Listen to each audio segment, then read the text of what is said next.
Good morning, everybody.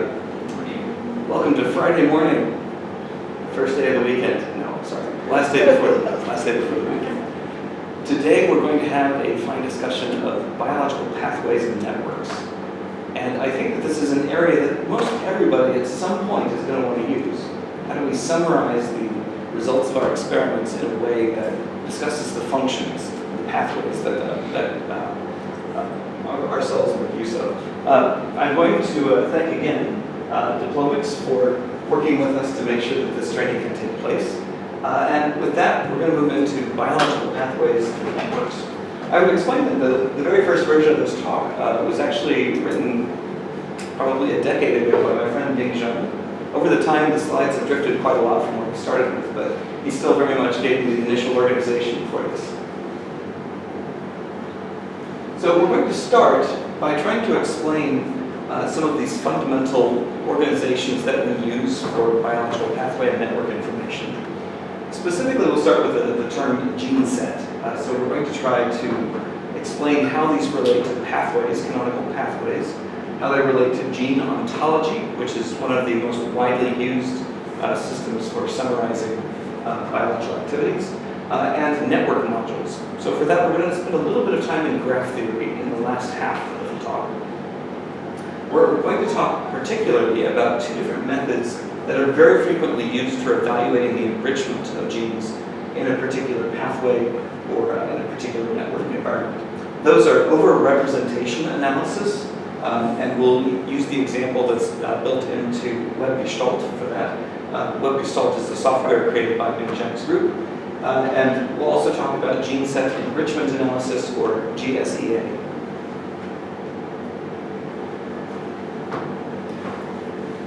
If you simply had a list of sequences to represent an organism, how would you go about determining which parts do what?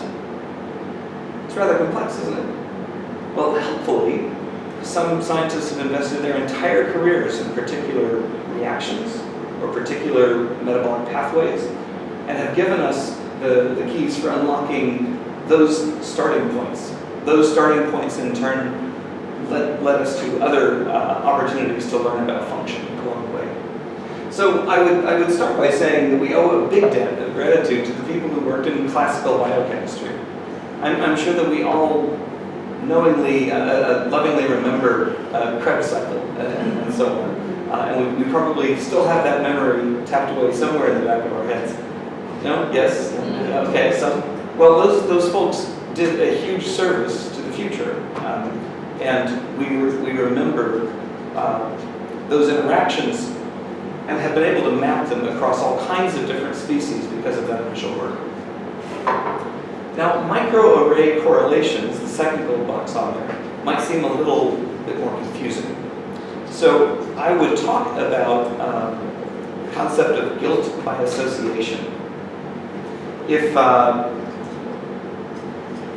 you're hanging around with the student who is known to get the best grades in class, the odds are your grades also end up being pretty good in class.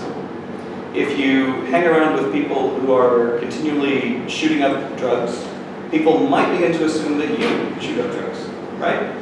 So this really works in all kinds of ways. When we deal with microarray experiments, we frequently find that the same kinds of cells or the same kinds of tissues have been exposed to a wide variety of stimuli. And when we allow ourselves to look across these very large numbers of stimuli, if we have gene expression measurements of each of them, we notice that when glycolysis is up, other genes come up. When cells are starved of arginine, particular proteins come up that are associated with the lack of arginine. So in this way, we're able to discover through correlation that genes that come up under the same circumstances tend to be those that are closely linked in function. Does that make sense? Okay, so we can think of this microarray correlations thing as being a birds of a feather flock together, that proteins carrying out the same function are expressed in the same ways. Now, sometimes that that linkage is quite obviously a physical principle, right? So if you have genes in the same operon for a particular bacterium, the odds are that these genes are not taking on completely disparate functions, but rather that they function as part of the same pathway. So that's an even more direct relationship than just microarray gene expression. Chromatin immunoprecipitation, ChIP-seq experiments, for example, can be very useful to us to recognize genes that are responding to the same sources. Protein co-immunoprecipitation is a very popular approach. If you can pull down a protein and discover that it has a stable interaction with another protein, you may assume that they have some sort of interaction in that, for example, the first one gets phosphorylated and after this it associates with the second protein. That's a pretty good hint that they're collaborating in function. The yeast-2 hybrid mechanisms experiments have been very, very useful on a very large scale for discerning that gene products are interacting in cells. And so using this as a method to recognize associations among multiple genes is hugely valuable. And of course, a lot of people use confocal microscopy as a strategy for co-localization. So you may not know that these two genes are expressed together. That would be a microarray thing. You may not know that they're related in how they're regulated from something like a ChIP. But you may know that they appear in the same part of the cell. If you attach a dye to one and a dye to the other, and you recognize that they produce a bright light together through fret or something, you can use that to recognize that these two molecules show up in the same area. And that in its own way is some sort of guide to whether they are collaboratively part of the same process. So this all feeds into a set of relationships. We often think of the only relationships that matter as gene-gene relationships, but frequently, especially if it's coming out of something like protein co-immunoprecipitation, we actually have established a protein-protein interaction rather than a gene-gene. What about a transcription factor, though? In a transcription factor, you have the association of probably a protein interacting with DNA that leads to heightened expression. So that's not as clear as a like and like relationship. It's a case where molecules of different types are interacting. So these relationships may take a lot of different forms. Controlled vocabulary is not a term, I think, that a lot of biologists understand from the word go. We're going to be talking about them, so that was actually a bad pun. A controlled vocabulary is a defined way to describe the relationships among things. We're going to talk about those in the context of ontologies. So I wanted to mention that these come in at that point. So when we talk about gene ontology, which everyone calls go, we're not just talking about a set of relationships among genes or relationships among proteins. We're also talking about a specified vocabulary for talking about them. Now, canonical pathways are these things that you find hanging on biochemistry professors' walls. Right? So people have worked out the Krebs cycle, for example. They've worked out amino acid biosynthesis cycles, fatty acid synthesis, stuff like this. I am not sure what's screaming. Okay, well, your computer's being weird. Okay, well, we can always turn off the speakers. But in any case, we have this set of relationships, we have a set of vocabularies. We find that these canonical pathways kind of describe the major sets of reactions that appear in biochemistry textbooks. Things like glycolysis, right? Things like Krebs cycle.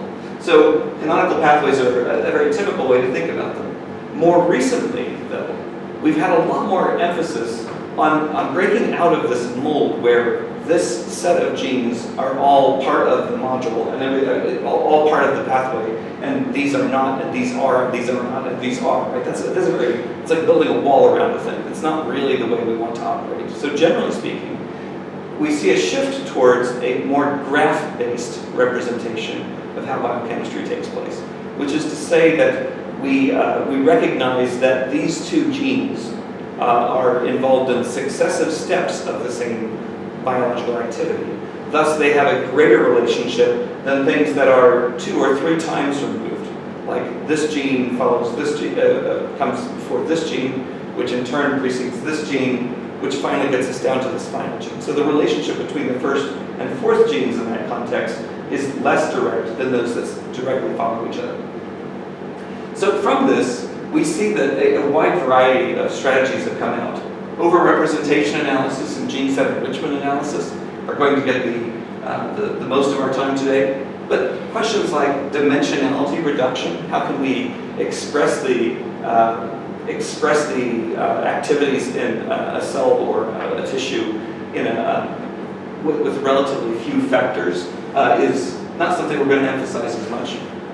Near the end of the talk, we'll talk about things like Cytoscape, a very important toolkit in our field. Random walk assessment and network module detection are things that will come at the end as we talk about network assessment of biology rather than canonical pathways. Okay, so that's kind of a map to the whole talk there. So omics studies are really, really good at producing reams of data. We have not seen as strong a relationship between omics approaches and standard hypothesis-based science.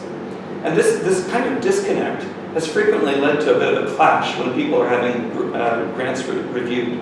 If I write a grant that says, I'm going to do a bunch of proteomes, and from this I'm going to learn which proteins are involved in this plant's response to this plant hormone, for example, that can, in the eyes of some, be construed as a fishing expedition. This is a very commonly used term that comes back on these things, which is to say that we don't have a hypothesis about which genes are involved in this hormone response.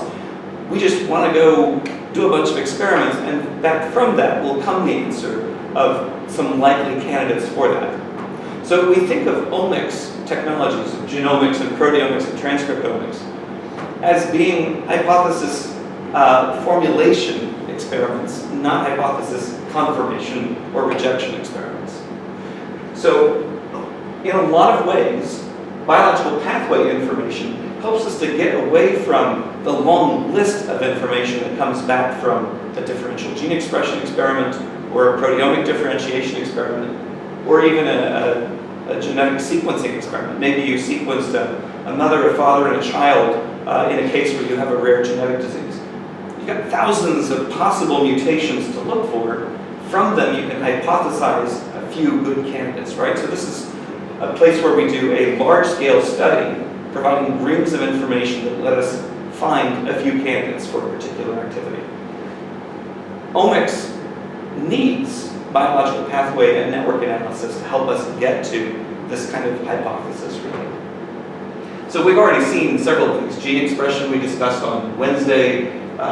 We didn't really talk about sequence variants so much. We did talk about RNA-seq. We've talked about mass spectrometry. We've got all kinds of clustering approaches that can help us get there. But at base, we would really like to get to a list of genes associated with some biological interest. Not just 50 genes and have no notion which of them are worth pursuing and which ones are not. This biological information attachment is quite key to getting to a place where we can make sense of them. So one of the first things that I'm going to ask you to do is to make a transformation in your mind from thinking about this gene has this set of capabilities, this gene has this set of capabilities, to one where you instead say, what evidence do I have for pathways from this experiment? Not what information do I have about this gene, but what pathways do I have evidence for in this experiment? So the former type of thinking, we might start with CASP and RAS and MEK1 and MEK kinase 1 and MLCP, and from that we look them up each in gene cards, and back pops information. This is associated with MAP kinase activity. This is associated with apoptosis as well. This one's associated with MAP kinase, CAB signaling, and so on. We can hang those biological activities off of these because that information is known for these particular genes. But now let's flip that on its head. Instead of saying, I have CASP, RAS, MEK1, and MCP, we can ask which biological activities appear most commonly among these genes. And from that, we get a reorganization. See, we started with functions hanging from genes. Now we have genes hanging from functions. The MAP kinase has these 3 genes associated to it. The MAP kinase activity has these 3 genes hanging from it. The apoptosis activity has caspin MAP1 hanging from it. CAMP signaling, the CAMP signaling has RAS and SCP associated with it. From this, we're getting a very different appraisal of our data. Not, are these genes located in the same coordinates in the cell, but rather which activities are supported by the largest number of genes. So why would we go this direction? Why would we step away from gene labels and sequence analysis and so on and start focusing on pathways and networks? The rationale for this starts with better interpretation. I'm going to say something a little critical about professors. So if you've been in this position, I hope you can just sort of close your ears for a moment. If I were to choose 50 genes from yeast, the whole yeast genome, any 50 genes randomly chosen, and present them to an experienced biologist in yeast, the yeast biologist would be able to say, yes, it is well known that these genes are all in the same activities, and therefore these are the good candidates from this list. Random lists of genes can yet be understood by somebody with a lot of experience in the field. And there's a lot of what smacks of the usual suspects to it, that people are accustomed to particular genes being associated with particular phenotypes. This is one of the great problems, in fact, of how we analyze data sets, that people come across a few familiar names in the list and then they ignore everything else that might potentially give them information. So being able to interpret these data is stronger when it is supported by, of course, biological pathway information. We move away from the theme of genes that are interesting to biological themes that are interesting. And a laundry list that results from a gene expression experiment is now a list of activities, of functional activities within the cell that are more inherently meaningful. When we move away from the information we have for an individual gene or an individual transcript or an individual protein to talk about the pathway as a whole, we gain robustness. So let's think about this in terms of something like microarrays. If I'm looking one gene at a time, one transcript at a time in this case, I have some p-value that we've derived by comparing the intensity for this transcript in this cohort and in this cohort. Some p-value has now fallen out. Now it's possible that the p-value came out after correction below our threshold, and we were able to say, this is not something that you can easily explain by random chance. This looks like a really big difference. That's great. And yet, wouldn't you have more information if you were able to combine the information for that one gene to other genes that are known to be part of the same activity? Right? When we compute our t-tests or whatever for each of the gene expression values, we're doing it independently, that each of these is being tested for difference, ignoring the fact that this gene and other genes have correlated activities. So if we're able to combine the information from multiple genes to say, our hypothesis is that the MAP kinase activity is higher in these cells than in those cells, we no longer have a single gene hypothesis, we have a pathway hypothesis. And that gives us more information upon which to make that decision than one gene by itself would. Does that make sense? Cool. So that's an improved robustness. Also, improved sensitivity. What was one of the things that we mentioned about those vertical bars in the volcano plot? Does anyone remember what those represented? Things that were close to the middle of the volcano plot were different than things on the extremes. Why was that? Very big fold changes, right? So we typically find that biologists throw these vertical lines up and they ignore any change that's less than twofold up or down. So things that are outside those vertical bars, outside the goalposts, are paradoxically the things that we want.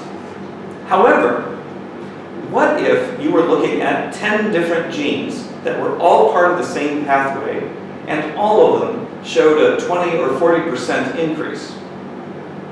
That's more robust, because it's based on more information, than a single genes declaration that it's up by 20 or 40%. So you may have a very faint signal, and by combining information across more genes, you're able to greatly improve the sensitivity of detection for those changes.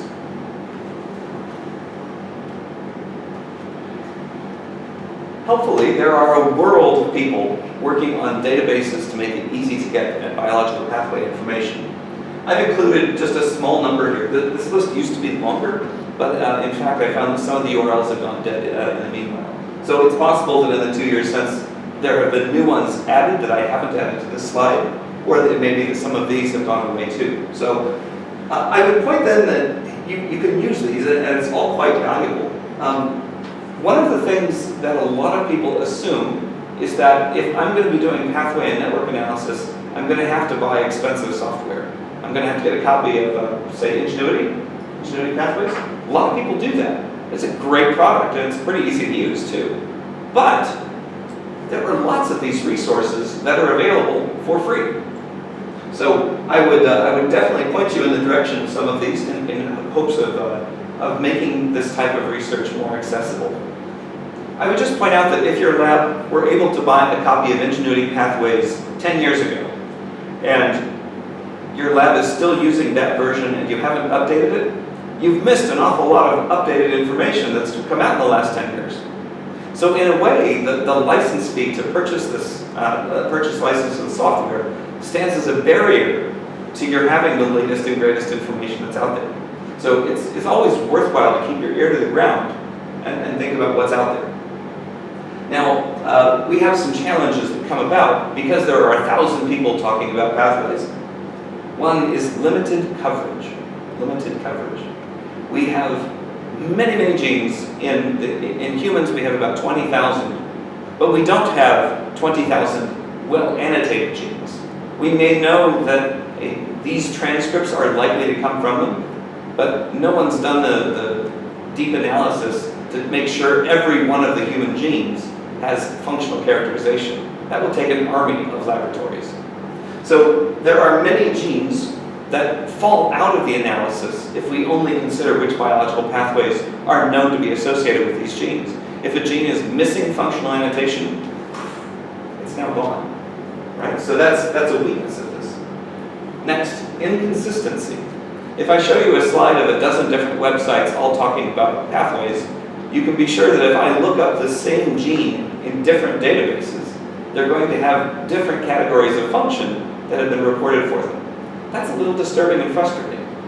So it may be that if you were to run with pathway commons rather than KEGG appraisal of these sequences, you would find very different functional annotations associated with them. And in many of these, the relationship among pathways is not very well defined. So I think that as we move along, some of that will become clearer. But for now, let's move ahead. I think we're going to be talking, yes, about gene ontology. Now, I find that a lot of people are a little afraid of the name, almost to the extent that calling it Go makes it seem much friendlier, and so you just hear it called Go all the time. Well, I've got these Go categorizations, and I use them. So it's probably worth talking about the term ontology. Now, when I was a graduate student, way back when, I was a weirdo, and I took some classes like Introduction to the History of the Philosophy of Science, Bioethics, I even took micro-econ. My PI was very confused by me. That's okay. So I've always found that philosophy is kind of an interesting area to think about it. Ontology is one of these terms that we frequently find borrowed from there. An ontology is a theory about the nature of being, or the kinds of things that have existence. It's not an easy mouthful to chomp on, is it? But in the case of gene ontology, we're trying to understand all the different kinds of relationships that may exist among molecules, among genes in particular. So biological ontologies generally feature a controlled vocabulary, we'll talk about that, and defined relationships. So So when we walk our way through here, you're going to find that the relationships are really pinned down very heavily to just these very few. So is A. If you have a general category of things, and this particular gene is an example of it, like a dopamine receptor, then is A is going to apply to that. Yesterday we were talking about the parts of ribosomes. You remember we talked about the relative functionality of the proteins in ribosomes to take on the structural role, and the very important biological activity of ribosomal RNA. So you can't say that a ribosomal RNA is a ribosome, right? That's much more than you can claim about this. It is, however, a part of a ribosome. So those terms have been defined for that. Similarly, you might look at the opposite of that to say that the ribosome has a part that is the 16S rRNA. So those are just the reverse relationships, basically. And then we have things like regulates. So if you have a transcription factor and has known targets within the genome, you could use the regulates expression for that. Or you could have a negative feedback loop among a set of genes. That may be another example of a regulates relationship. Now this three organizing principle part is something that I think is rather important for everyone to get. Anytime you work with Go, you're probably going to need to make a decision about whether what you care about is where that activity, where that gene is taking effect, which is a cellular component argument. You may care about a large biological process that it's part of, and you might care about this particular gene's molecular function. So molecular function, biological process, and cellular component are the three forks of the gene ontology. It is conceivable that a gene will be listed in the first two but not the third if that information is not known. So you'll always see the ability to think about this in three different levels. I would also note that it is hierarchical. So in this case, we have a biological process that can be thought of on this fork or on this fork, a single organism process or a cellular process. Within that, we have single organism cellular processes. You see it has arrows pointing to both of those. Cell death is a type of single organism cellular process. And down here, we finally get to programmed cell death, apoptosis, is a type of cell death, which is a type of cellular single cell process and so on. So all of these hierarchies have many fingers spreading down from a common root, and each of those in turn fork off into many layers beneath them. You can see some of these terms that show up. We talked before about is a part of regulates. Positively regulates is a kind of regulation. Negatively regulates is a kind of regulation. Occurs in capable of, or part of. We have all kinds of these different relationships then.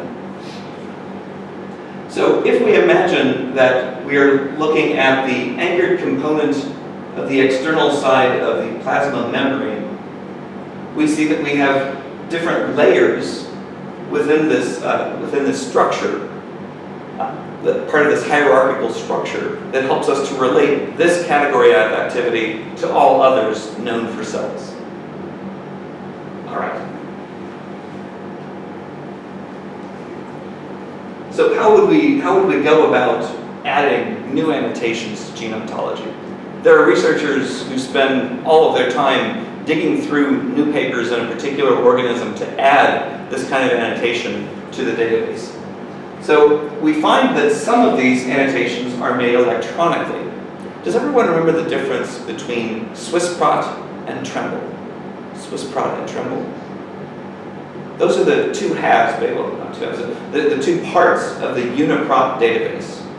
And if a protein makes it into Swissprot annotation, it means that a human curator at Swissprot has judged the evidence for this protein's relationship to whatever, and entered that information into the database, marked this as a reviewed entry, and so on.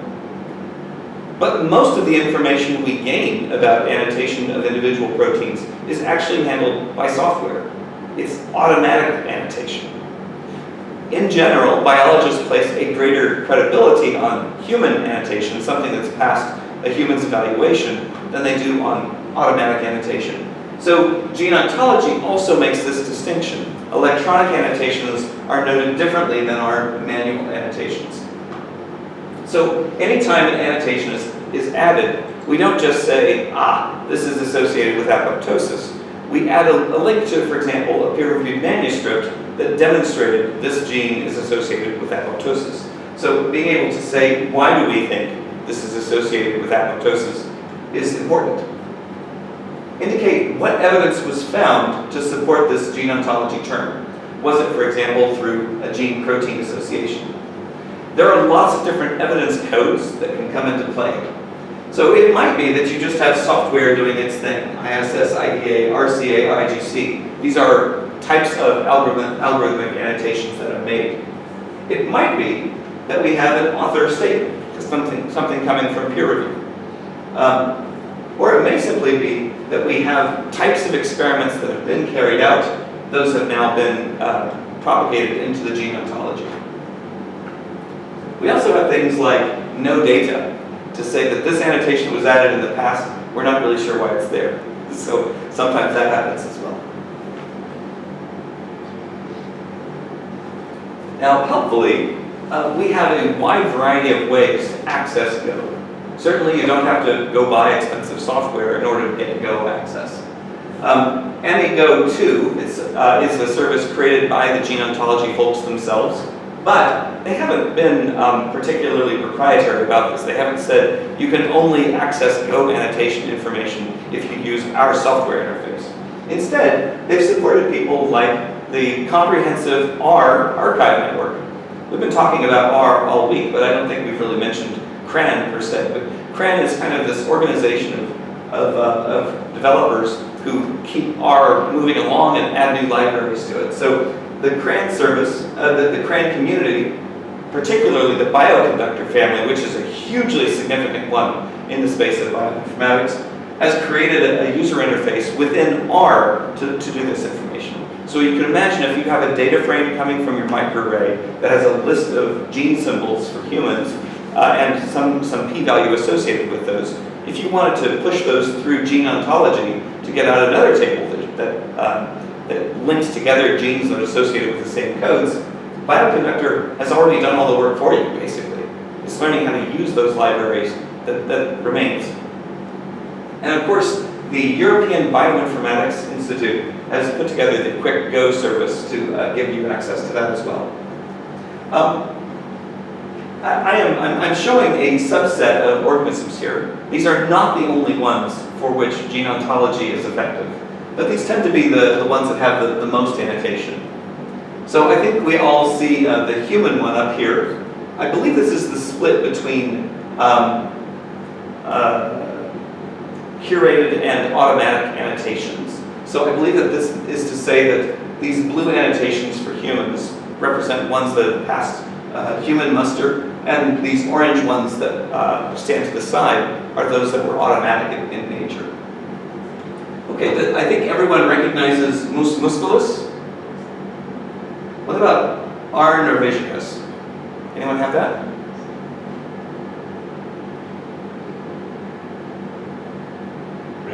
The rat, Norwegian rat, yes, definitely. How about Gaius Gaius?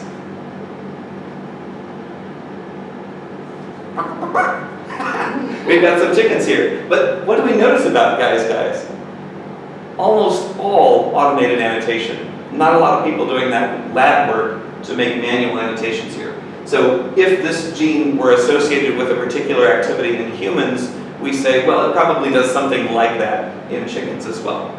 That's the kind of inference we're making across species. How about Danarario?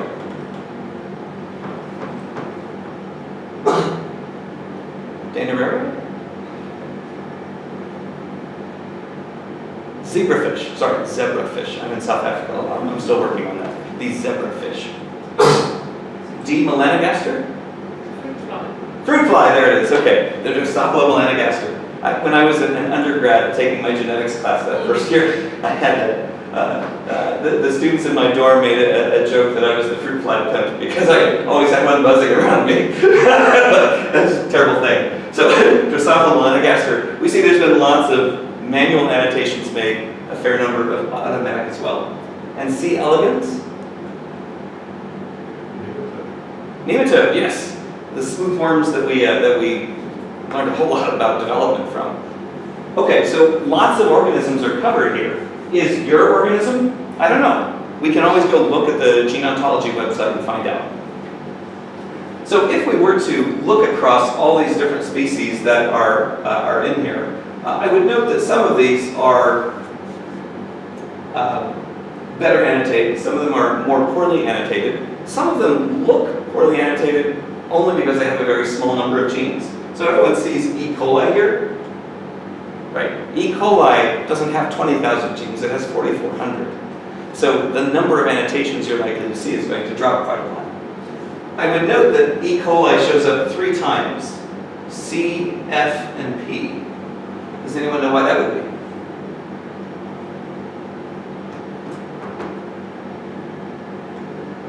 Remember I said that Gene Ontology has 3 different hierarchies in which it expresses relationships.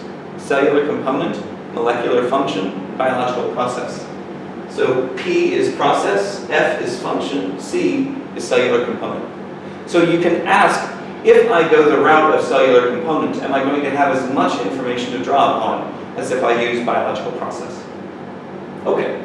And you can see the types of information that have been added for each of these categories for each species. Right, so when we get down to here, we've got Candida albicans, A. oryzae, which I believe is, that's rice, yeah.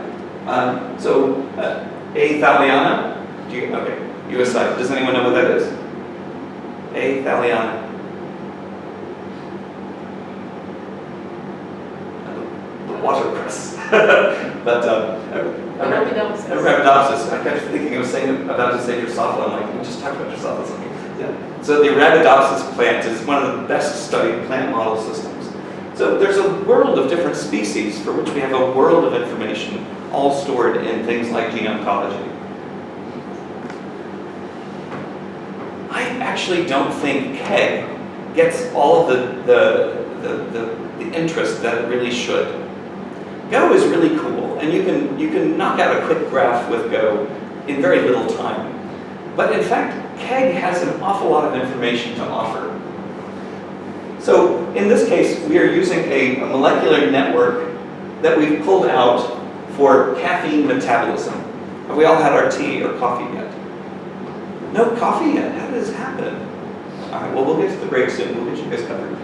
So in this case, you could say that what we're looking at is an enzyme map of caffeine metabolism. Does everyone see these little boxes with 4 numbers in them? Has anyone encountered those before? This is a really old way to describe pathway and network information, but it's really valuable. Okay, so when we look at this, we see 21. Sorry, I think I'm missing one of the numbers here. These should each be 4 numbers here. This one's nice and clear, sorry. 1, 17, 3, 2. So this looks like an IP address, doesn't it? You know, my computer's 146.232, blah, blah, blah, blah. Well, these are not IP addresses, but it uses the same formatting, essentially. These 4 numbers are an enzyme commission number. That enzyme commission number is to say that in the caffeine metabolism context, anytime you're going from, oh, that's so small in here, xanthorine to 7-methyl, oh gosh, I'm sorry, the text is very small. Anytime you're carrying out this particular reaction, no matter what species it's in, we use the same enzyme commission number to relate the identity of the enzyme that causes this process to happen.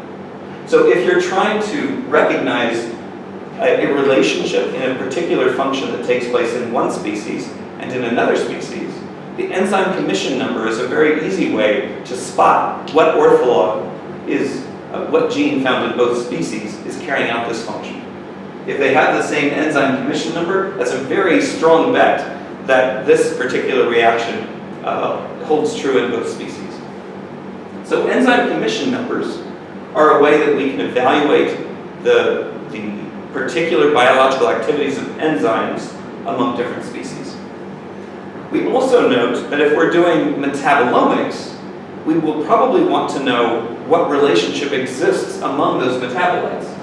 If you've got theophylline and caffeine, knowing that they are a single reaction away from each other expresses a relationship between the two.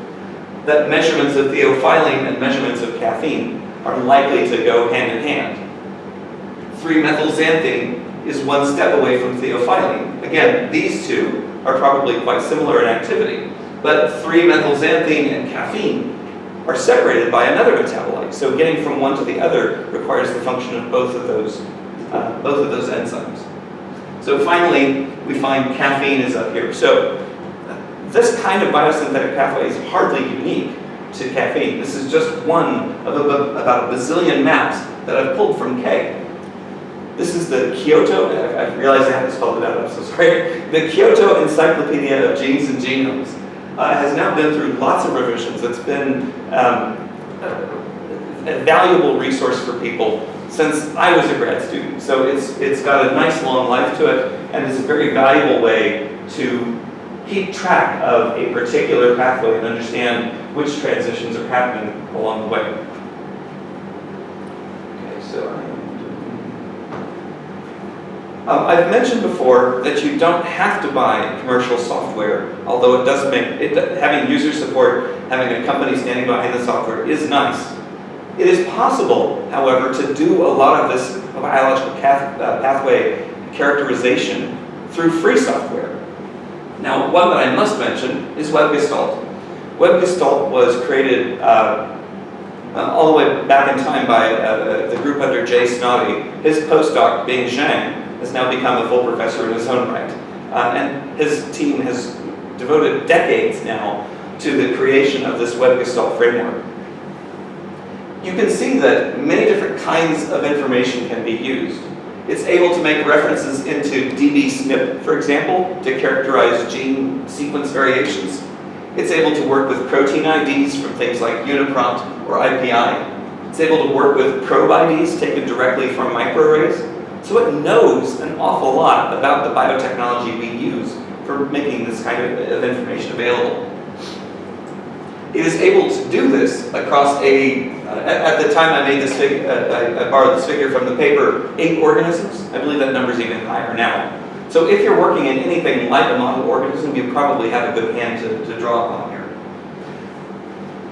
So with so many gene sets and so many, with the ability to tie to biotechnology and use many different existing sources of pathway information, WebGestalt is actually pretty easy to use and makes a lot of that quite accessible to people. Down here I see what we've got. So we see a connection with Gene Ontology, and here they specify that all 3 of the ontologies within it are available. It's able to work with canonical pathways through pathway condoms, wiki pathways, and KEGG. It's able to do network module analysis. We'll talk about that as we get to the close. It's even able to work with kind of old information like what cytogenetic bands are these genes found in? Do we find greater relationship for things that are very close together in syntenic relationships? And it can even bring in disease and drug information. I mean, that's kind of handy. So there are lots of features that are all brought together in one work suite. So let's talk about overrepresentation analysis, one of the most common approaches that we use. Let us imagine, first off, that we have run many microarrays, and we've been comparing cohort 1 with cohort 2 to say which genes are differential between these two. In this case, we had 581 genes out of 20,000 that seemed to be significantly different between this pair. Am I running out of time? No. Oh, just checking. Okay. So these 581 genes have now been observed to be differential. If we were to look at the set of genes called development, say in Gene Ontology, that whole category has 1,842 genes. So you might ask, if we have observed 581 genes, how many on this list of 581 also falls on the development list? And from our statistical model, we come up with the number 98. That 98 overlap between these two lists. So do we care? Is 98 a big number or is it a small number? How many would we have expected to hit between those? So in this case, the math gives us the number 65. We would have expected, if these are just random genes and these are just random genes, we would have expected an overlap of only 65. So having observed 98 in the overlap rather than 65 in the overlap, we have a result that is not likely to have happened entirely by random chance, but we would like to put a number on that. So we're using something called the hypergeometric test to make this kind of declaration. Contingency tables show up all the time. A lot of this kind of analysis came out of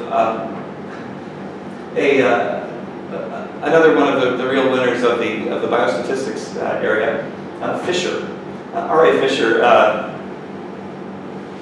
I'm not going to talk about how he was involved in a bunch of racist awfulness. I'm just going to leave that aside, okay? Right? Eugenics is a terrible, terrible thing. It's tainted a lot of people in this field. But Fisher has a story that he used to tell at conferences about the woman drinking tea. Now, I would note that the woman was a PhD in her own right who worked with him for years, but he always just called her the woman drinking tea. So he's sexist to add it and just, okay, I'm sorry. I'm going to set aside my anger and put it in a little box. There we go. Now, the woman made the declaration that she could tell whether tea, in her tea, that whether the milk had been added to the tea or the tea had been added to the milk. Now, my palate is not very sensitive. My nickname around the house is Trash Pig, so I wouldn't know whether the milk had been added first. Frankly, I might not even realize whether the milk had been added, right? But some people apparently have very exquisite palates and are able to discern whether the milk was there first or the tea was there first. So he wanted to find a statistical test that would enable them to decide whether she's putting them on or she's the real deal.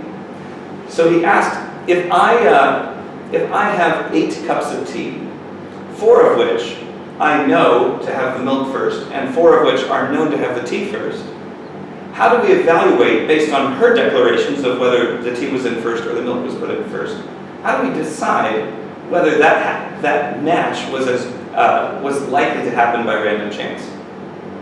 Okay, so let's think about some scenarios here.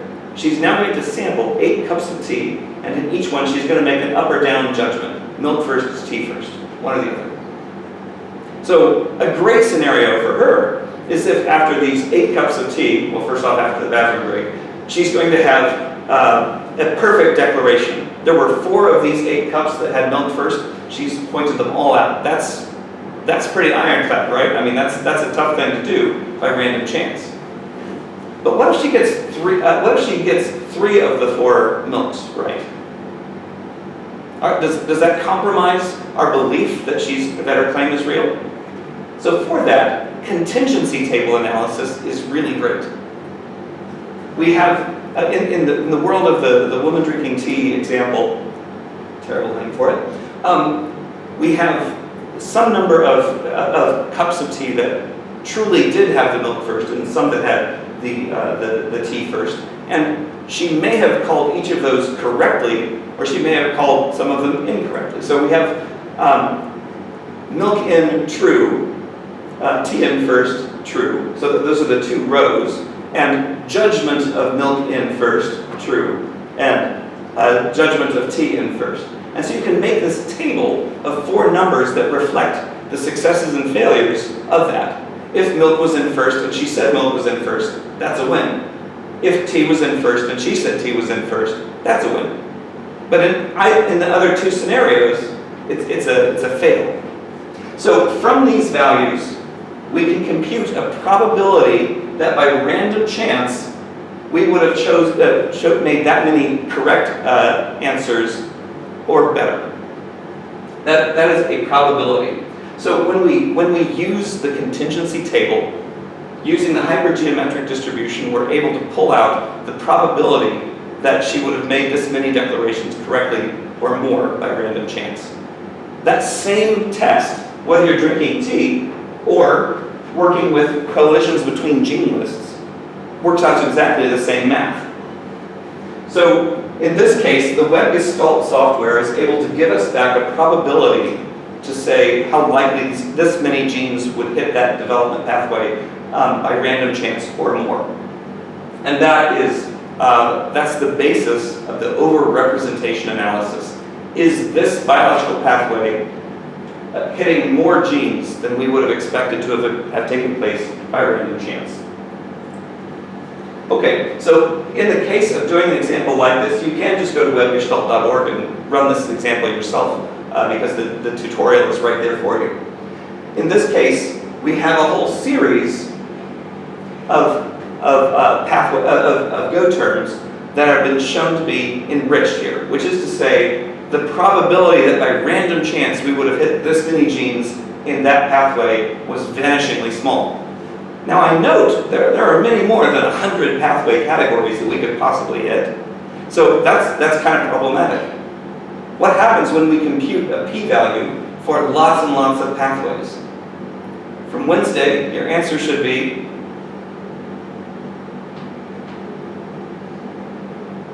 we've made multiple tests, therefore we must correct them. Multiple testing correction is necessary because we have done lots of statistical tests. So we can note that these values are not p-values per se. They are instead false discovery rate adjusted p-values. These are q-values, in other words.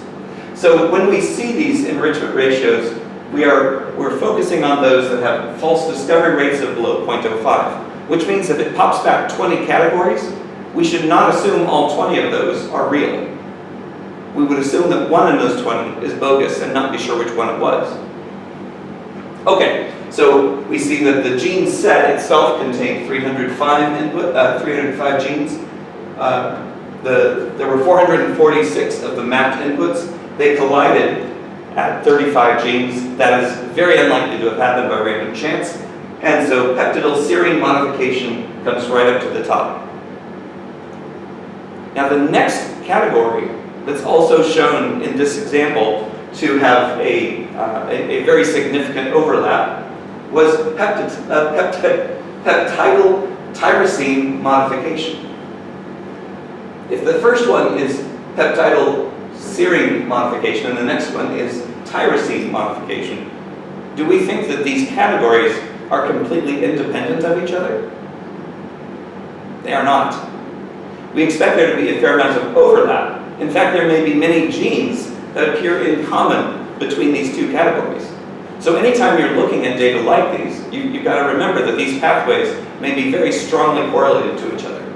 You may, in fact, have a p-value for the bottom of the hierarchy and another p-value that's also significant for the next layer up in the hierarchy. Surely, there's a lot of overlap. Basically, all the genes in the leaf are also in the node above it. So we have to keep that in consideration as we do the analysis of these values. The software is able to do a little bit of labeling for you as well.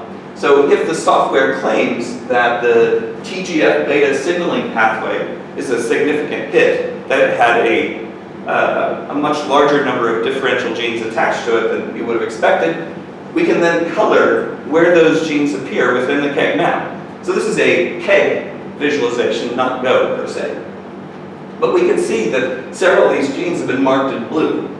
Those blue genes, in this case, sorry, blue genes, are a hint of which parts of this pathway are most differential. If they're truly scattered just all over the pathway, and you don't find that consecutive ones are lit up, you might have some doubts about the nature of this. But remember that in stuff like gene expression and proteomics, we very, very frequently have much less sensitivity than we would like. It's plausible, for example, that the TNF gene right here is truly differential, but we weren't able to pick it up because we were measuring so many different genes. The multiple testing correction may have hidden some truly different genes from us.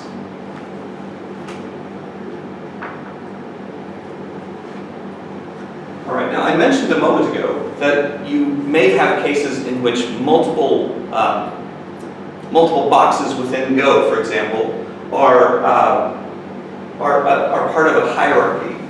So here we see that this network module, number 878, has an overlap with this module, number 703. They share, all of the genes here should also be in this set of genes.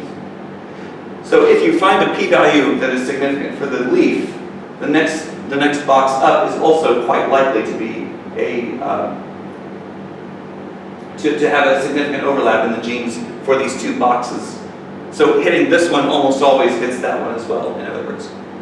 Now this is a different kind of representation, one that we're going to talk about more in the second half of the talk, which is to say a network representation rather than a canonical pathway. We don't have a beautiful visualization of from KEGG that we're using to show the relationship of these genes. Instead, these have been linked through a point-to-point network. This pair of genes were found to interact. This pair of genes was known to interact. Therefore, we can say this one and this one are connected in their behavior through MMP3 in this case. So you can see that's kind of a different representation than having a nice set of reactions that follow reactions all stitched together. So what are the limitations of doing this? We find, first off, that thresholding can be quite arbitrary. Whenever you've produced a whole pile of p-values, at some point you're probably going to say anything below this number I'm going to call significant, and anything above this number I'm going to toss out as not a significant match. That thresholding can do quite a lot to mask from you that some of these can mask real differences from your site. You may call them not significant hits because they don't pass your threshold, but in fact they are real differences. It's just that the statistic isn't low enough to give that flagging. So where we set this is arbitrary. I have a friend over at my campus, George Trump, who loves talking about the illusory nature of 0.05. Why do we check that our p-value is less than 0.05? Frankly, a lot of the rationale that went behind the original papers using 0.05 really don't obtain in the experiments we do. But over time, students have just had the number 0.05 burned into their brains as what you must pass. It's not a very good way to go. Ignoring the order throws away the magnitude of p-values. If you are to look at genes that you think are differential, and you see a p-value of 10 to the negative 12th power versus one that's 0.04, one of those is certainly more extreme than the other, isn't it? So we don't like the fact that we are dichotomizing a whole series of p-values that differ quite a lot in magnitude into those that are significant and those that aren't, and ignoring which was the most significant, for example. And treating pathway genes as a set ignores that some genes are hubs, they're central to a pathway, while others are much more tangentially related. So the simple overrepresentation analysis kind of fails on that basis. It's got a lot of weaknesses there.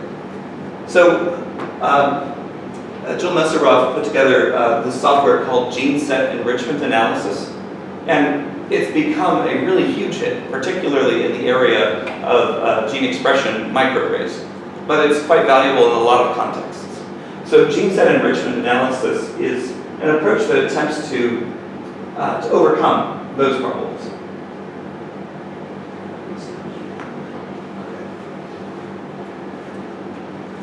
So one of the ways that we think about this Set Enrichment Analysis is no longer separating our list into genes that are differential and those that aren't. Instead, we might use a two-sided sort, basically. If we were to say up is positive and down is negative, we now can think of the genes as sort of a continuum from those that are most apparently up and with very low significant, very low p-values, high significance, And then the genes at the other end of this listing are those that are clearly down. So we have not just a is it significant or not, but also a polarity attached to it. These are up and very significant, these are down and very significant. And in the middle, we have all this stuff that's got a very indifferent p-value. Its fold change is 10% up and its p-value is 0.6. Right? Something like that is going to be in the middle of our roster. And you can see some of that here, that we've ranked the genes now so that they're most up to most down between our two cohorts. And now, when I have a particular pathway, I can say, for this particular pathway, which of these genes in this ordering are associated, basically for all of the genes we've measured, if there's any intersection with this gene set, we draw a line across here. Now, if you have this pathway going way up, you're going to expect a whole bunch of these crossing lines to be at the top. If this pathway is really suppressed in this activity, you're going to expect a whole bunch of lines down here at the bottom. If there's just a random association with it, there are probably going to be relatively few of these lines, and they're going to be scattered higgledy-piggledy everywhere. So gene set enrichment analysis is looking for whether you have a preponderance that's high or a preponderance that's low. And it creates this kind of walk away from they're not concentrated to reach this peak that reflects kind of where the set of genes observed for this particular pathway maximizes its distance from what you would have expected to have happened by random chance. So you can see that we've already made a really, really big difference from what we were doing in overrepresentation analysis. In ORA, you might have a p-value threshold right here and right here. So you're going to pay attention. You're going to say these genes are real, or these are real hits. These are real hits, and all the rest of this stuff we're just going to ignore. But in GSEA, we're asking, are there a bunch of hits at the top or at the bottom? Much more so than we would have expected by random chance. And it's this deviation that marks a pathway as significant in this case. There are many more genes at the top of this matching to this pipeline, to this pathway, therefore this pathway is significant. Or this pathway is very downregulated, we find it to be significant. Either one of those outcomes will flag a pathway in GSEA. Okay, so we've talked about organizing genes by pathways or by gene ontology. We've talked about overrepresentation analysis and gene set enrichment analysis. But we're still held back by the fact that a lot of the pathway information in things like wiki pathways and gene ontology are quite incomplete. We have many, many genes for which we have no pathway information whatsoever. That makes it quite difficult to achieve real sensitivity in this kind of analysis. So in the second half of this talk, we're going to discuss network-based analysis rather than pathway analysis. And I think you'll find that the flexibility that it offers is quite powerful, even if it's, relatively speaking, it doesn't have the name recognition of something like Go or K. Okay? So I'll see you in a few minutes, and we'll come back for that.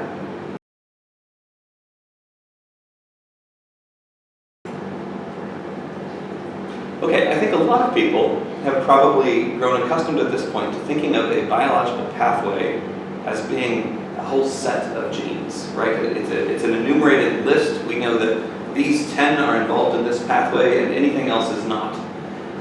That is a very limited way to go about explaining biological richness because, after all, individual genes may have different memberships, that an individual gene may be part of multiple pathways. So trying to understand these relationships has frequently become more feasible through the use of graph theory. A lot of people start in graph theory with the assumption that everybody knows what they're talking about, but I really feel like starting with a few definitions would be very helpful. So we're going to start with nodes and edges. Nodes and edges. So a node represents a vertex that's part of some path, right? So we have if you're thinking about how I'm going to walk across my garden, I don't want to get little slugs on my toes and things, so I'm going to walk on the stepstone. So I'm going to step here, and then here, and then here, etc. So I'm going to have those individual steps laid out for me. Those are nodes. In this case, a node is usually going to represent something like a gene or a protein. So if a particular gene is known to associate with another gene, perhaps that one kicks out a metabolite and the other one slurps it up and produces another metabolite, we could call those nodes, and even go further to call them adjacent nodes. But to say they're adjacent nodes suggests that there's an edge connecting them. So if you think of my stepping across the garden, we could draw a line between every pair of stepping stones where I could adequately make the leap. Something that's 7 feet away, I'm not likely to do that. I can't really do the splits very well. So we don't draw a line there, but we'll draw lines between anything that's close enough that I can reasonably step onto it. So those edges represent connections among nodes. Each edge is going to start at one node and extend to another. Often, we think of these interactions as being omnidirectional, that you could go from node A to node B, or from node B to node A, but sometimes they're directional, which is to say, perhaps these nodes are enzymes, and they drive the reaction in one particular direction. It's possible. So we would call an omnidirectional graph this one in which stepping from A to B and B to A is equally likely. If we have a direction that's always associated with each edge of that graph, we would instead call it a digraph. So if you see that term pop up, you'll be ready for it. The next thing that's really, really important in biological networks is that we need to think about degree. Now this is not whether this node has a PhD. We're not into that kind of classicism. Instead, we're going to be talking about the fact that some proteins or some genes in cells have such complex interactions with other genes that they have a huge number of edges leading out of them. Okay, so you could think of this as a hub in that case. So a hub is a kind of gene that has so many interactions with others that it has a very high degree, a high number of edges. And the next thing I would have us talk about is connected components. This term is related to several other terms like click or module, but for now, I would just have you think, if you pull out a node from a graph, if you just pick that thing right out of the graph, what comes along with it, right? If you imagine the edges are these bonds holding these nodes together, if you yank this one out, what must come with it? That is called a connected component. So in a simple example, you might imagine that my garden is full of stepping stones, but only 4 of them right in the middle are connected to each other. A is connected to B, B is connected to C, C is connected to D, and D is connected right back to A. Right? They form a little square. So if I pull A out, I get a connected component of 4 nodes. Now if A weren't connected to D, if I had A to B, B to C, C to D, do those 4 still form a connected component? They do, because A is going to tug B, B is going to tug C, C is going to connect D. But they are different kinds of connected components. They could be something like a click, which we'll talk about in a minute. But for now, just knowing that this connectedness concept is an important one for everybody to get. All right, so I mentioned we were going to talk about clicks as well. Clicks are kind of a special kind of connectedness. If you have 4 nodes, you could imagine A is connected to B, B is connected to C, C to D, and D back to A. That's a cycle, but that's not necessarily a click. Because in a click, all members are connected to all other members. So a square is not a click because you've also got to include the possibility of A being connected directly to C and B being connected directly to D. That's a click. So you've got basically a box with an X in it. How does a click change as we go from the smallest click to the biggest? You could think of 2 nodes as the smallest click, right? You have 2 nodes and an edge between them. A is connected to B, B is connected to A. It's a click, unless it's a digraph, in which case you need arrows pointing from each direction. But what happens if you go to 3 points? If A is connected to B, B is connected to C, and C is connected back to A, you have a click. Because all of the nodes are connected to all other nodes. When you get to 4, you have quite a few more connections that are possible. When you get to 5, what do we call in popular culture a 5-click? It's a pentagram. Right, so you have a pentagon, and then all of the nodes are connected to another node, right? That's a pentagram. So we have an increasing number of edges that are possible that grows faster than the number of nodes in it. So that's a little bit unusual. One way to think about this is the cocktail party handshake problem. If I have 5 people at a party, how many different handshakes can there be? The math is a little weird here, isn't it? Let's try digesting it down to something simple. Can I shake my own hand? No, we don't do that. Okay, so A doesn't get an edge to A in this case, so that's out. So that already rules out a lot of possibilities. So imagine 5 people, you could draw just a grid here, right? You have person A, B, C, D, E, and person A, B, C, D, E. You could say, okay, 5 people times 5 people is 25 handshakes. But we've already ruled out some of those. We've already said A can't shake A, B can't shake B, so strike out that diagonal. Not going to happen. The next thing I'm going to mention is that if I shake 10-deca's hand, 10-deca does not need to then shake my hand back. Once we've shaken hands, we've formed that bidirectional relationship. Okay, so on our matrix of 5 by 5, we've ruled out the diagonals. I can't shake my own hand, and we've ruled out half of those possible handshakes because if A shakes B, B also shakes A. Okay, so the way that we solve that math is to say that the number of handshakes possible is n, where n is the number of people at the party, times n minus 1 to reflect that I can't shake my own hand, and then we divide by 2. So if you have 5 people at a party, 5 times 4 is 20, divided by 2 is 10. So 5 people at a party, 10 handshakes. If you have 6 people at a party, how many handshakes are there?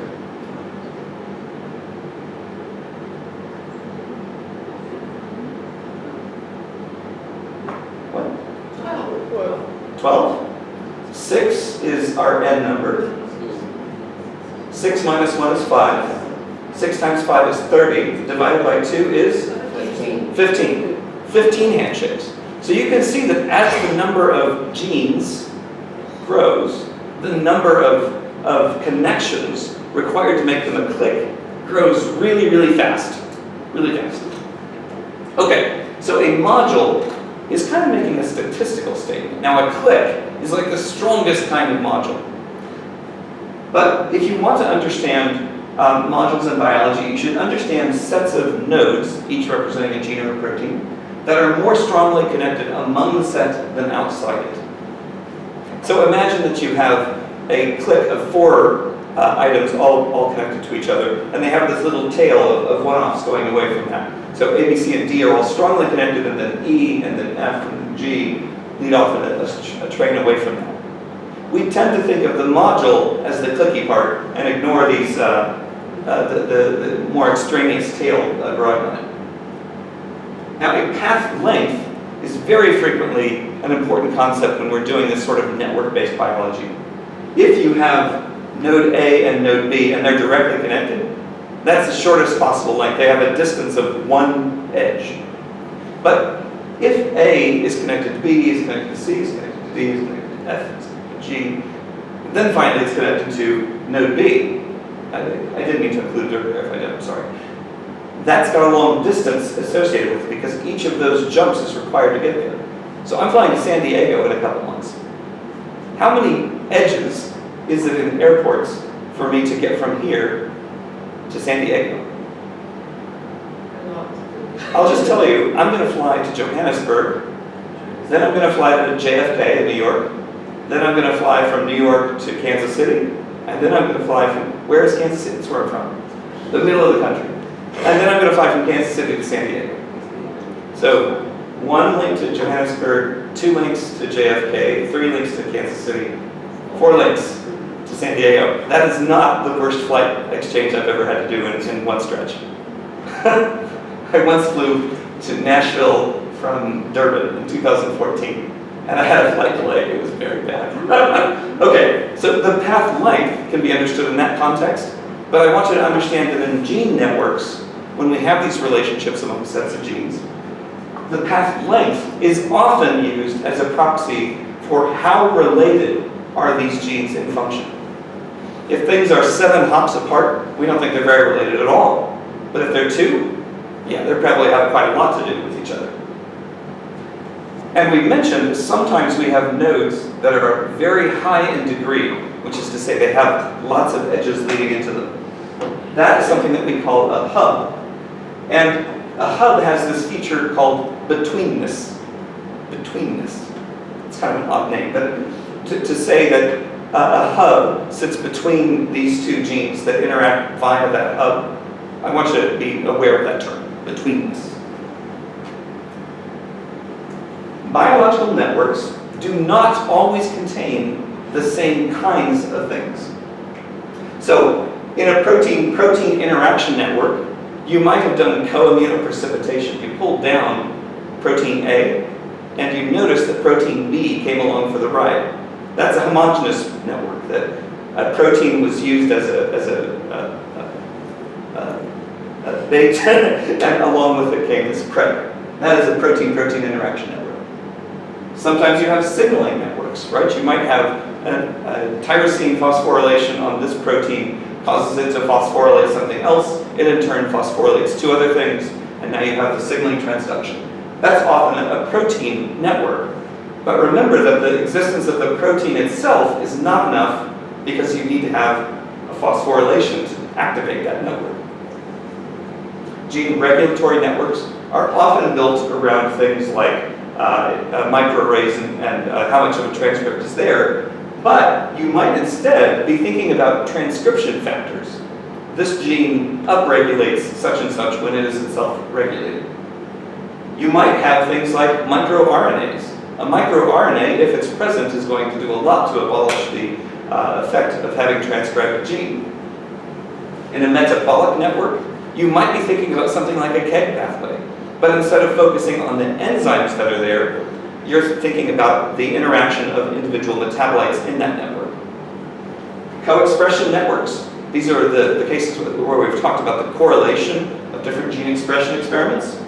And genetic networks, certainly, gene-gene interactions are a very real thing.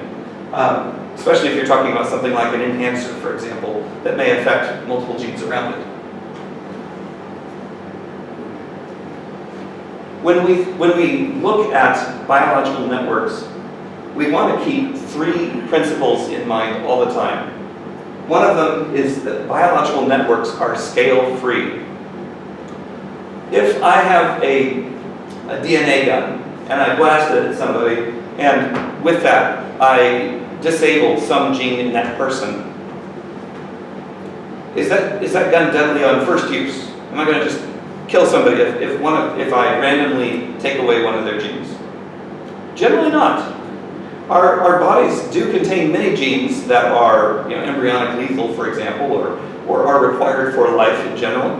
But if you silence a randomly chosen gene, our bodies are actually quite good at compensating with whatever biological networks remain. If, however, you were to take out something like a cell cycle checkpoint protein. What if you took out P53 or something like that? Is that cell going to live? It's not going to live. Because some genes are so strongly networked to others that their removal disrupts a huge host of pathways. So hubs are a very prominent feature of biological gene systems. Our gene networks are dominated by relatively few high edge count hubs. High degree hubs, I should say. Next is small world. Does anyone remember the 6 degrees of Kevin Bacon? Is that too old at this point? It's too old. Kevin Bacon is an actor. And so people used to joke that because Kevin Bacon had been in such a variety of movies that you could ask how many steps any actor is removed from Kevin Bacon, and that no one was more than 6 degrees of 6 movies away from Kevin Bacon. In mathematics, some people argue take particular pride in their Erdős numbers, which is to say, how many authors away are they from having published a paper with Paul Erdős? So, and it's the same thing. Our genetic networks are typically very small world. That if you are asking how far from P53 is any one protein in the cell, that number is usually quite small. So the preponderance of hubs lends itself to a small world model. The next one of these I think is a little complex, which is to say our genetic networks form hierarchical modular networks, which is to say that a given gene is usually part of some kind of module of tightly interrelated genes. But at a higher level, that module of genes is in turn part of a grouping of modules. So a module of modules, in fact, carries on a meta process of which this module is part. Similarly, these modules of modules are also part of modules. So you can think of this as a massive hierarchy in which our genes fit together. And in some respects, things like Gene Ontology reflect that kind of module of module concepts. So all 3 of these are quite relevant. When you look at a gene-to-gene network or network analysis model, you frequently see things like this. See that big kind of spooky-looking diagram? In general, I think that data scientists often hate papers that use figures like this because they're not typically very informative. If you have a network of 20 objects in a figure, that's going to be comprehensible. If you have thousands in that figure, you're basically always going to see a big hairball and get very little information about the system there. But this is a visualization of the entire genetic network of an organism. Looked at more closely, you would see modules of modules at a closer scale. There are a great many tools out there that are useful for visualizing human biology and yeast biology and E. coli biology and a number of other species in powerful visualizations. One of my favorite tools to work with is called GraphViz. It wasn't designed around biology at all, but it has the ability to automatically lay things out. If you say, look, A is connected to B, B is connected to C, I want you to make an optimal visualization of what that looks like. GraphViz will take care of that for you. Vizent, Medusa 3, Undex, Magic, BioLayout, Express 3D, there's a pile of these things. New ones published all of the time. The big monster in this field is Cytoscape. So I have a story I want to tell you. I'm just going to tell it because maybe he'll end up saying this, maybe he won't. When I went to grad school, I was used to being the superstar. At Arkansas, I was a monster. I pounded through classes. I got great grades. Knew everybody. It was amazing. And when I went to grad school, I suddenly felt like, my goodness, there are brilliant people all around me. I have no idea what I'm doing here. Has anyone ever felt that way? Mm-hmm. Imposter syndrome is rife in our field. You had to pass a lot of tests to get to where you are right now. We're proud of you right now, as you are. It is easy to feel like the biggest loser on earth in science when you've done the 5th experiment that failed, or whatever. When you've written yet another line of code that crashed all of what you had accomplished. It reveals a bug that's been hidden in your code since day one. There's any number of ways to feel like a moron in grad school. If you survive that, you're never going to have to feel unconfident again. So, when I went to grad school, I was in the very first year that the molecular biotechnology department at the University of Washington brought in students from the outside world. They were so new that before that they had borrowed students from bioengineering. Bioengineering would admit the students, and then they'd say, okay, well, you can now transfer to the side to be part of molecular biotechnology. But for the first time, Molecular biotechnology took in students from directly. So I was one of the first admits to it. Very proud. But the other guy who showed up was named Trey Eidecker. Trey Eidecker. He was a really nice guy, I mean, and wicked smart. But see, I learned in the course of that very first year of grad school that Trey wasn't coming straight out of an undergrad at a state institution. I mean, in the States, we do have a little pecking order among our schools. And I got to say, University of Arkansas was not at the top of that list.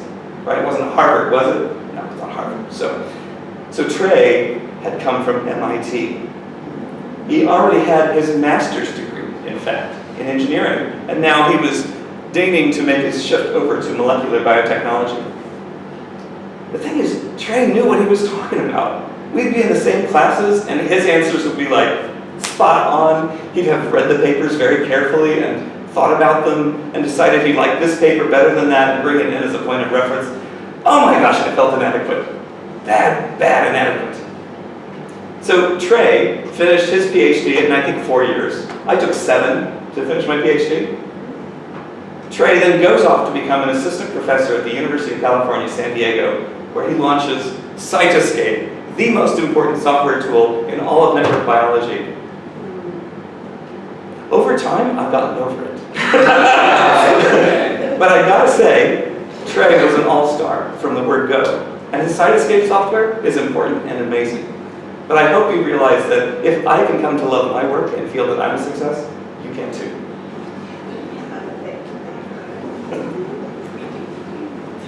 Cytoscape enables you to integrate data from multiple data sets, from multiple biotechnologies, and it's able to visualize them as networks, as automatic layout rules and things like that. Here you can see just a couple examples of it being used. There's a bazillion papers out there that make use of Cytoscape. The software is free. You can just download it and use it, and it's pretty great. I've mentioned before that we tend to use proximity in terms of how many edges we have to step through to get from point A to point B as an evaluation of the relatedness of function for 2 genes. Often, we'll do this kind of walking around in networks to ask how similar things tend to be. So what we see is that a network distance of 1 is associated with a similarity score of above 1. If you have to go through another gene in order to get from A to C, for example, stepping through B, we see that the similarity in terms of the Gene Ontology categories falls a fair bit to maybe half that value, 0.6. If you have to go through from A to B and B to C and C to D to connect these 2 genes, that relationship falls even further. So this is why I say that the relatedness, the closeness, the proximity of pairs of genes within gene networks is a very strong indicator of relationship. And as soon as you have to step many steps from one to the other, that's a problem. Now, why does this map stop at 8? I've given you a lot of information on this. You remember a couple slides back, we talked about small world, we talked about scale-free, and we talked about hierarchical and modular. There are not a lot of genes that are more than 8 edges apart in this gene network. So we have a strong signal for similarity based on Go terminology when we have small numbers of edges, and a very low degree of similarity in function as we step further and further away. Helpfully, the same guy who brought us WebGestalt has worked on making easy-to-use tools in the space of network visualization.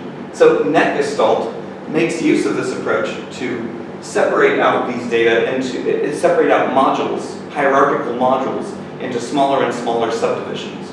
And in fact, you can use this for linearizing all genes in a way that means that their proximity doesn't reflect that they're close together on a chromosome, but rather close together in function.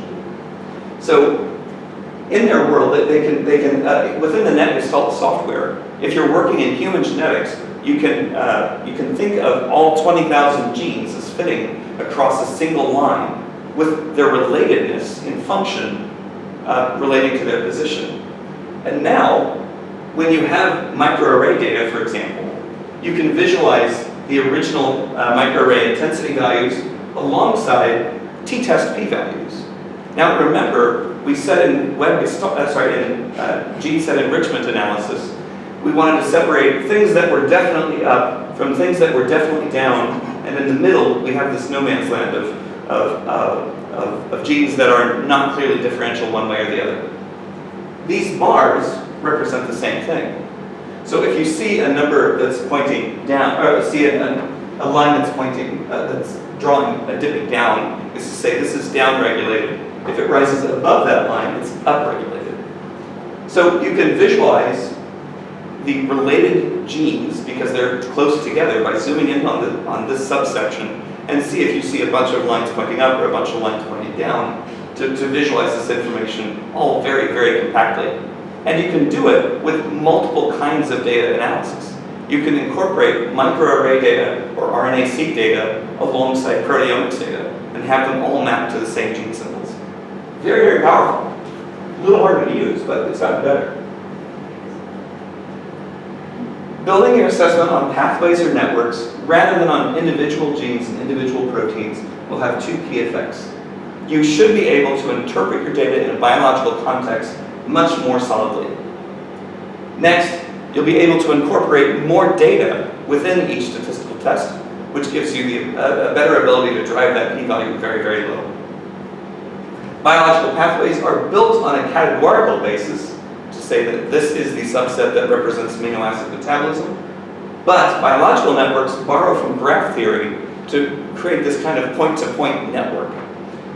It's a very valuable way to transform our understanding of this. We talked today about Gene Set Enrichment Analysis, GSEA, and Overrepresentation Analysis that you can find in WebGestalt and a ton of other tools. They are two of the most common tools that we use for evaluating whether a pathway is more commonly seen in a difference list than you'd expect by random chains alone. They're very powerful. So I hope that in walking through all of these tools, we've gained a stronger appreciation of how we can interpret the data that come back from an omics experiment in a non-biased way.